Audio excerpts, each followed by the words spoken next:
super tiebreaker, and there was no break for that, and these players are not taking a break. I mean, so now we're starting the super tiebreaker with Salazar serving the first point. Maloney with the sharp backhand. Wow, Maloney with the big forehand that he's used over and over again, and gets the mini break at the first point of this super tiebreaker.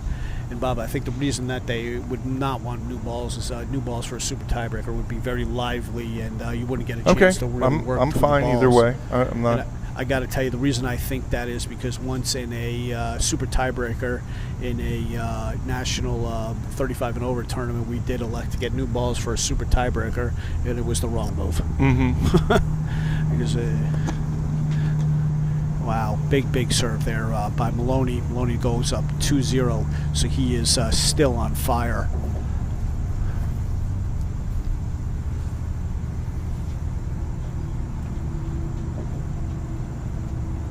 Salazar taking his time getting the ball from Maloney here. I guess Salazar probably should have wanted the break to cool Maloney down, but they wanted to keep going.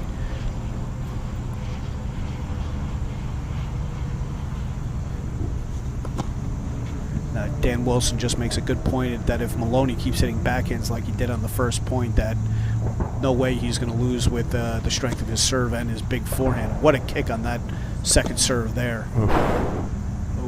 But Maloney misses the forehand a little wide. It looked like he was a little off balance there, and so Salazar now serve at 1-2 in this championship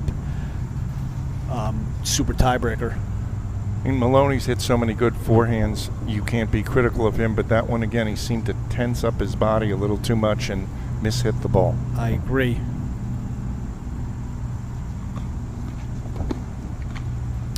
Salazar with the big kick serve out wide. Maloney unable to handle it, and now we're at level at 2-all in this championship tiebreaker.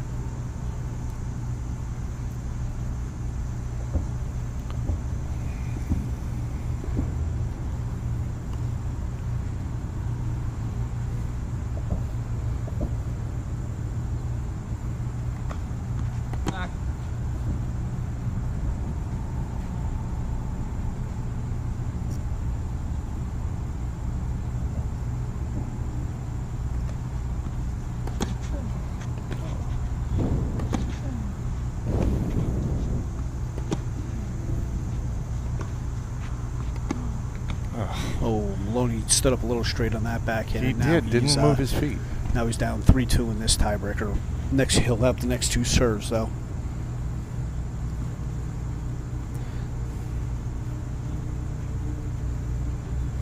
I'll tell you, though, that was a pretty short second serve there from Salazar. The Maloney stepped in and ripped, but Salazar was able to play some good defense there to get back in the point.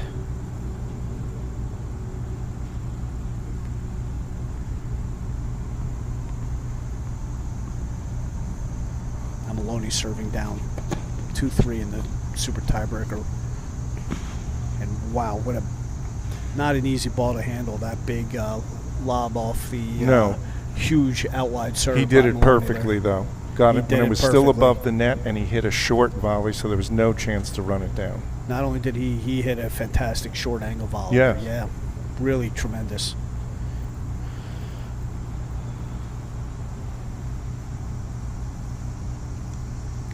I mean, I can't think of a better ending to this event than what we're all witnessing right now. I would agree with you, Bob. Obviously, two of the best players ended up getting to the finals, and they're putting on a great show. This is exactly what we wanted to see. Now we're at 3-all in this super tiebreaker as the players change sides. Big out wide serve in the corner there from Maloney, and he's just pushing Salazar around the court, gets the easy overhead. So Maloney up 4-3 now. Salazar will have the next two serves. Maloney did a great job there using that open court once he created it. Set up the easy overhead.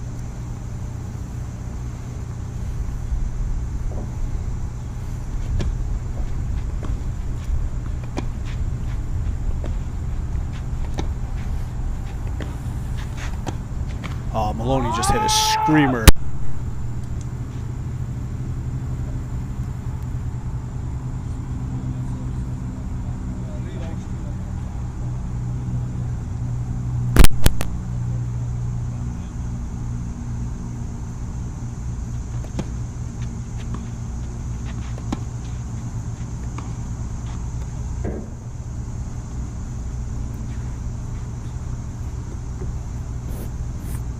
Five, 4.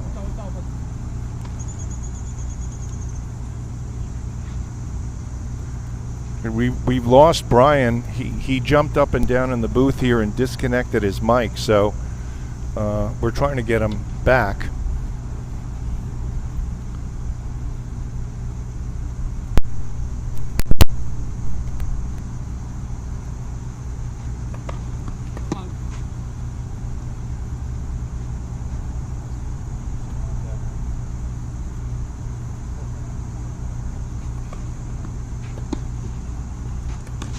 Broke a string, and we're at 5-all, and there Maloney did not use the open court. He went to go in behind his opponent, maybe out of the corner of his eye realized he'd be in position and made an error.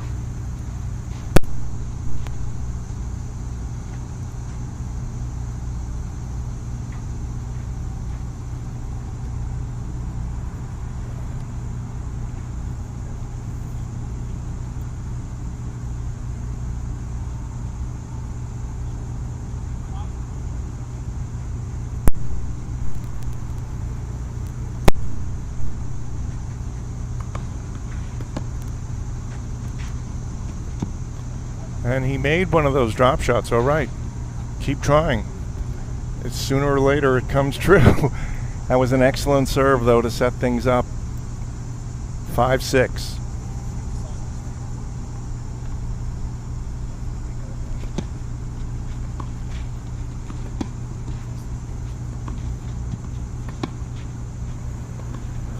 Testing. Okay, now my mic is back on. I felt very out of my element there without being able to be heard. I felt silenced by the law there, Bob. And here I am back. Now we have tournament director Brad confirming the call, and now we're going to switch sides. Maloney up 7-5 in this Yes. super tiebreaker. Wow, that was a tough couple minutes there for me, Bob. I really felt silenced, and we have a couple therapists here, but maybe the wrong kind to help you deal with that. Bob, I can assure you there have been many therapists who've tried to help me in my life, different kinds, Okay. and there is nothing you can do about that. Oh, I see. Okay. Salazar serving down 5-7 in this super tiebreaker here.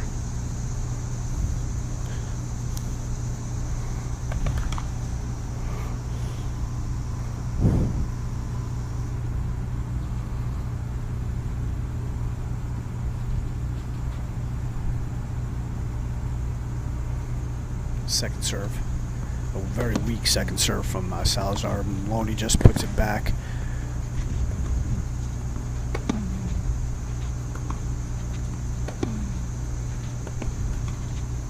Oh, and Salazar gets the net cord off that backhand and Wow. gets the point. So now Maloney serving up 7-6. He'll have two serves here, so he has a chance to take full command of this super tiebreaker.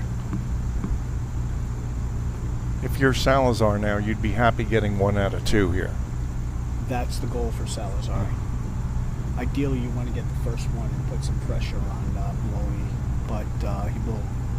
The goal is to get 1 of the 2. Okay. Now Maloney missing a first serve. Second, he missed the first serve, yeah. Missed the first serve, so we're going to look at a Salazar's going to get a look at a Maloney second serve here.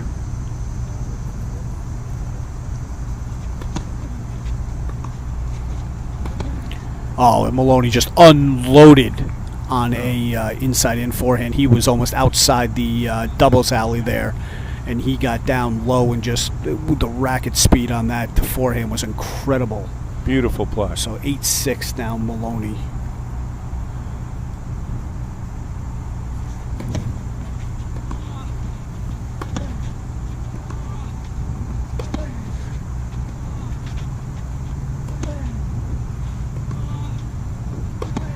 Oh, Maloney just punished 3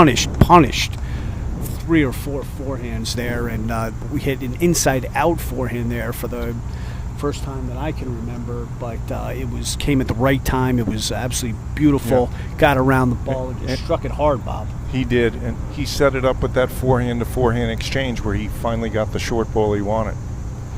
So now he'll have 4 match points, or 4 championship points here for Maloney. And he'll get another look at a Salazar second serve. Salazar goes with the big kick out wide.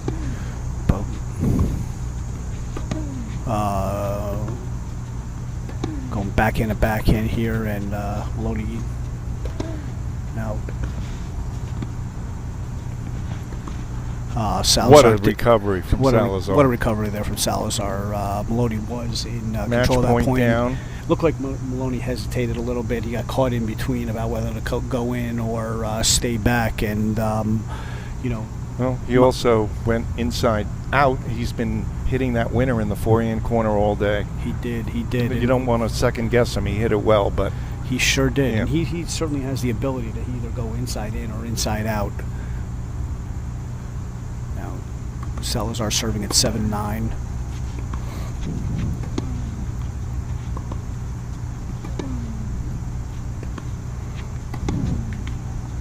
Oh, and on match point, it doesn't go over. And it it's clips 9-8. the top of the net. So now Maloney will see a match. Third match serve. Point.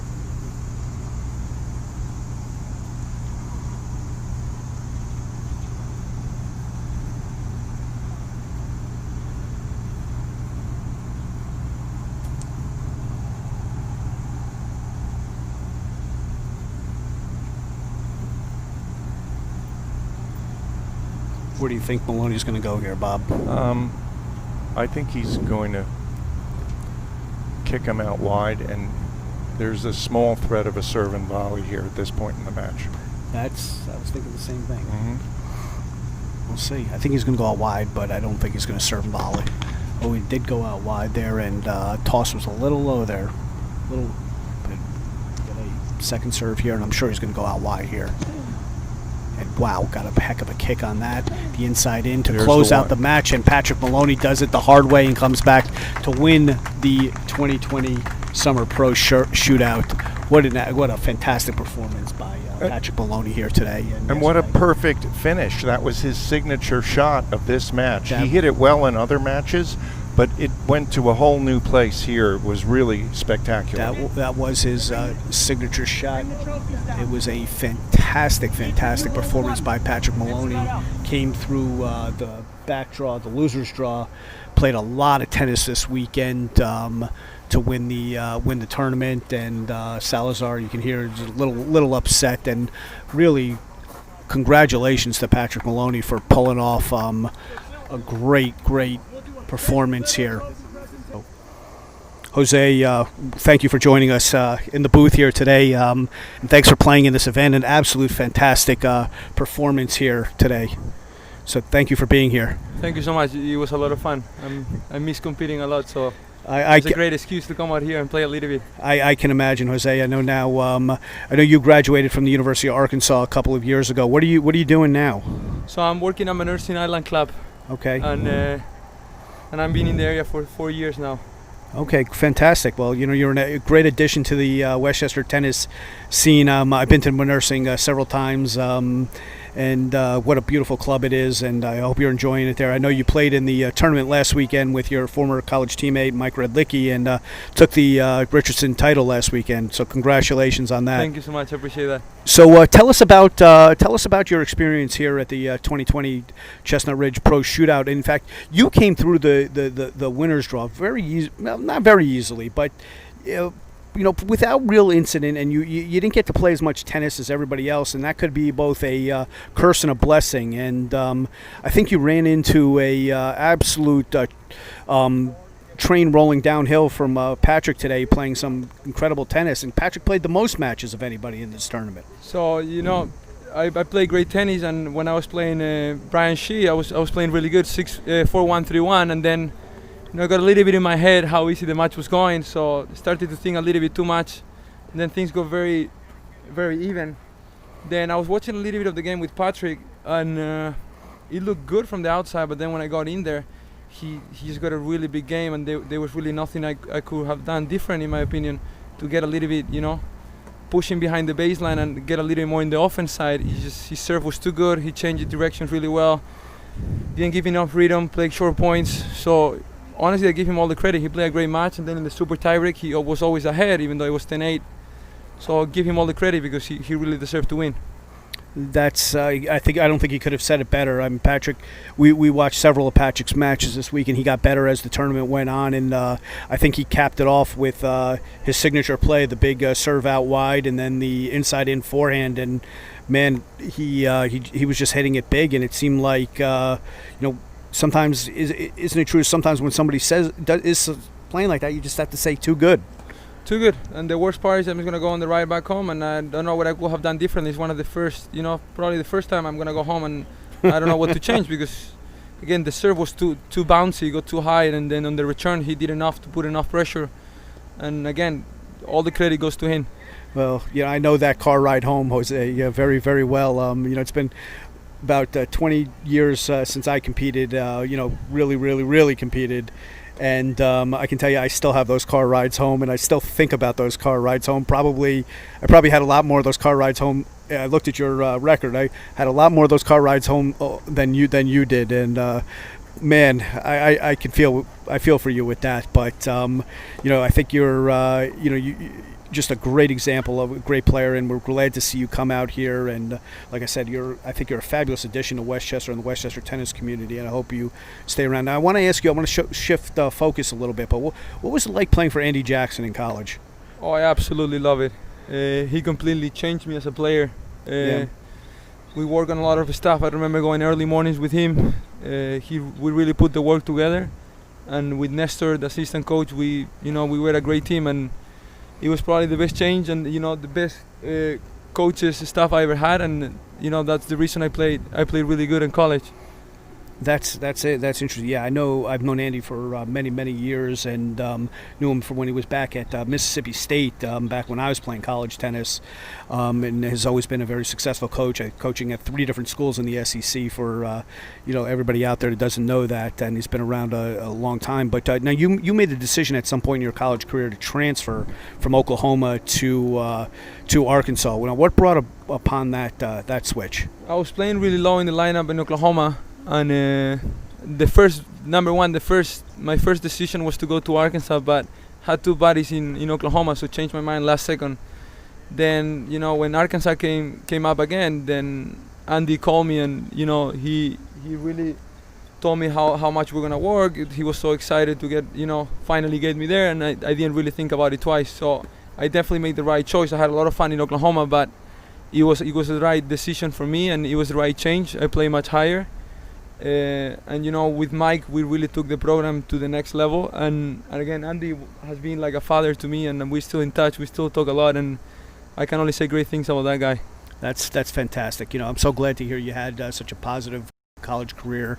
I myself, and still to this day, I graduated college. I mean, my last year eligibility was 1997, so almost 23 years ago already. And I still go to a lot of college tennis matches and still follow my team, and I love it. And I love to hear stories about guys like you that really enjoyed their college tennis career. And we need more of that. And again, thank you for joining us here this weekend. Hope you had fun, and hope to see you back at the next one. I think it'll be in January or I really had a lot of fun. I just wish it could have been like single eliminations, and then I could have taken the title with me. That's the only but I have to put into the whole tournament. But no, kidding. It was a lot of fun. So thank you so much for having me. You were a little bit of a victim of your own success here, right?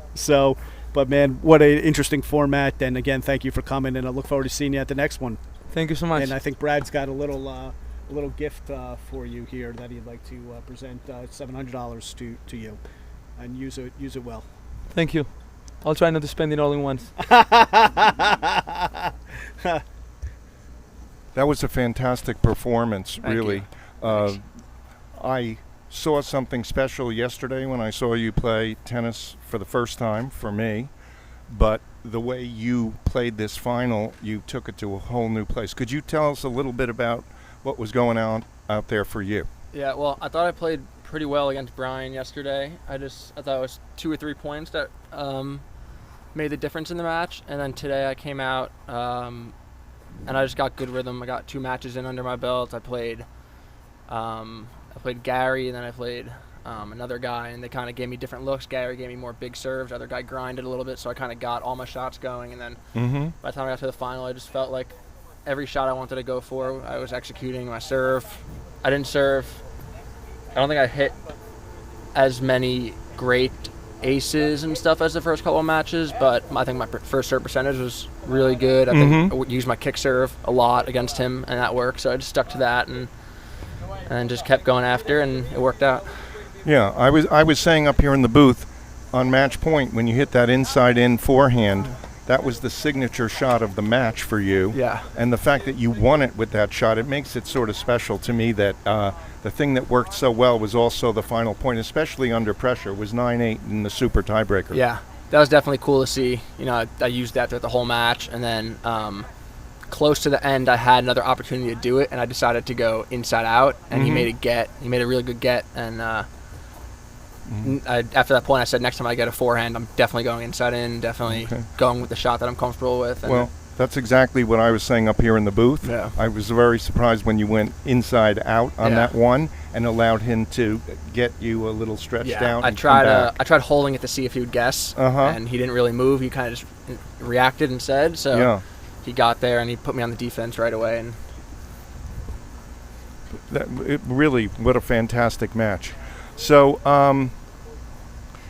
when you were a kid growing up and first starting to play tennis, about how old were you when you got the idea that, ooh, I'm really pretty good at this, I could be a special player? A lot of coaches always told me and told my parents that from when I was probably 9 or 10 years old. They always told my parents, that kind of stuff. But I didn't really see any great results until I was about 16 or 17. Oh, wow. I was 14, 15. I would always find myself, playing a good match and then end up going for dumb shots, and I switched coaches when I was 16, worked on the tactical and the way of approaching the game a lot more, and then I really think I learned how to play tennis, learned how to play, how to compete. So when I was probably 16 or 17, I started seeing good results, and then I was and then off to college and stuff. So. Yeah. So, only Patrick and I know this. When yesterday or today when he showed up, I offered him a free copy of my book because I thought he showed a lot of potential from the way I saw him play yesterday. But after watching this final, I'm thinking I need to write a whole other chapter because he just taught me something about what is really, really good tennis. I want to congratulate you again. You're a great young man, and I wish you a lot of luck in your tennis future and your whole future. Thank you so much. Thanks. It's Brian Meisner. I'm back in the booth here with my co-host Bob Chevier. We're going to take a look at the full final draw of the 2020 Summer Pro Shootout. Patrick Maloney pulling out a huge win over Jose Salazar in the final match. It came down to Patrick Maloney having to win a match and then a super tiebreaker to pull out the championship match. What a fantastic weekend of tennis. We saw some incredible high-level tennis here today and yesterday up at Chestnut Ridge in Mount Kisco. We're going to wrap up our coverage here after interviewing Patrick and both Jose, the two finalists. And I want to say thank you to Bob for joining me as the co-host for this event. Thank you, Brian. It was a lot of fun. A lot of fun putting this together. And Philip, thank you for producing this event. You did an absolute fantastic job. And I don't think I could have had a better experience in my first role as my first time as a commentator. Thank you to the sponsors. Couldn't have done this without you. We couldn't have brought these players in, and thank you for supporting such an event, and a lot of other people that we want to give special thanks to, Wojtek, Romerowitz, Darius, and everybody else down the line there, and of course the tournament director and director of tennis here at Chestnut Ridge, Brad Braystone. Thank you, Brad. These events just keep getting better and better, and can't wait for the next one. And of course, again, there's Philip Oler, the live stream producer and director. Philip's URL is at the bottom, and check him out. And I can tell you it's been a pleasure to work with Philip, and I hope we get to do it again. And I think that's about it. Do you have any parting words, Bob? Well, yeah, Philip, he had to do everything here. Bring microphones back from the dead and resurrect them. That's and true. All sorts of other work like that. So critical moments in the Super Tiebreaker. he did a great job, and it was a pleasure working with him. I had a blast. And as did I. So we're going to take one last look at the full draw for the 2020 Summer Pro Shootout. Thank you, everybody, for watching. Thank you to all the fans that came out and joined us in public and kept respectable social distancing and wearing masks, and we really appreciate it. It was a big help in bringing tennis back to Westchester, and I can't say enough. Thank you again. Have a great evening, and get out there and hit some tennis balls and enjoy yourself on this wonderful weather. Thank you, Good night. everybody.